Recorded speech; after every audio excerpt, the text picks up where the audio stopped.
ఓం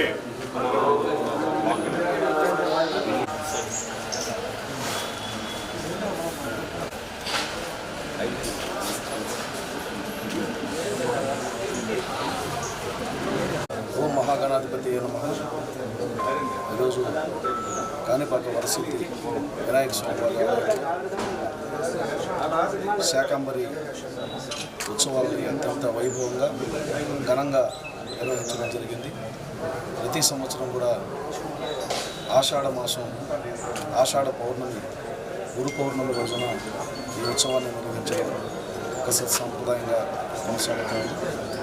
అందులో భాగంగా ఈసారి 22 టన్నుల కూరగాయలు ఆకుకూరలతో అమ్మవారిని అదేవిధంగా స్వామివారిని అత్యంత రమణీయంగా అలంకరించడం జరిగింది. గమనించినట్లయితే ఈ ఆలయంలో కూరగాయలు ఆకుకూరలతో చేసినటువంటి అలంకరణ ప్రత్యేకమైనటువంటి శోభని సంతరించుకుంది. ఈ సందర్భంగా భక్తులందరూ కూడా వచ్చేసి మణికంఠేశ్వర స్వామి మరగదాంబ తల్లి దుర్గామాత ఆశీస్సులు పొందాలని భక్తులందరూ కూడా నేను విజ్ఞప్తి చేస్తున్నాను.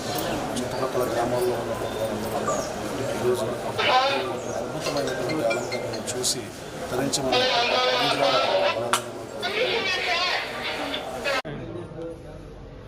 ఈరోజు మన ప్రసిద్ధ వినాయక స్వామి దేవస్థానం కాణిపాక నందు వెలిసి ఉన్న మరగదాంబిక సమేత మణికంఠేశ్వర స్వామి దేవస్థానంలో శాకాంబరి ఉత్సవాలు జరుగుతున్నాయి. దీనికి గాను సుమారుగా 20 టన్నులు కూరగాయలతో విశేషంగా ప్రత్యేకంగా అలంకరించున్నారు.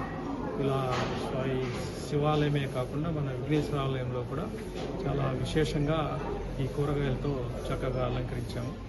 సో దీనికి గాను మనకి రవీంద్రారెడ్డి మరి వారి అనుచరులు వాళ్ళ భక్త బృందం అంతా కూడా బెంగళూరు, ములబాగల, వడ్డిపల్లి, ఓసూరు, అదేవిధంగా తమిళనాడు నుంచి కొంతమంది భక్తులు చాలామంది సుమారుగా 20 టన్నుల కూరగాయల్ని మనకి వితరణ చేస్తున్నారు. వారు చాలా భక్తిభావంతో ఈ కూరగాయల్ని ప్రత్యేకంగా అలంకరించి భక్తుల దర్శనార్థం ఏర్పాటు చేశాం.